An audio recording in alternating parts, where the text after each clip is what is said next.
அஸ்லாம் வலைக்கும் தான் அவங்க சப்ரீன் நம்ம எங்கே போகிறதுன்னா பார்த்தீங்க அத்திப்பேட் ஃபால்ஸ் தான் கைஸ் போகிறோமே. எல்லோரும் கிளம்பிட்டோம். கிளைமேட் கொஞ்சம் நல்லா தான் இருந்துச்சு. சரி அப்படியே போயிட்டே இருந்தோம்.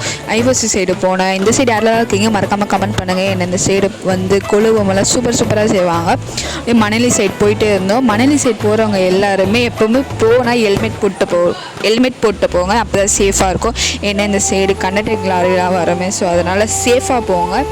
நாங்களும் போயிட்டே இருக்கோம். அந்த கிராமத்துள்ள போயிட்டோம். அத்திப்பேட் கிராமம் அது வந்து கிராமம் மாதிரி தான் இருக்குமே. சூப்பராக இருக்கும். நிறைய ஃப்ளவர்ஸ், நிறைய செடி கொடி எல்லாமே இருக்கும். நாங்களும் போயிட்டே இருந்தோம். ஜாலியாக எல்லோரும் போயிட்டே இருந்தோம். போய் பார்த்தா நேரமே சரியே இல்லை. ஃபால்ஸ் போய் குளிக்கலான்னு போய் பார்த்தா தண்ணி ஆறு மாதிரி ஓடுது. போய் பார்த்தது மட்டும்தான் மிச்சமே. இந்த வீடியோ பிடிச்சிருந்தா லைக் பண்ணுங்கள், ஷேர் பண்ணுங்கள், கமெண்ட் பண்ணுங்கள், மறக்காமல் ஃபாலோ பண்ணுங்கள். பை.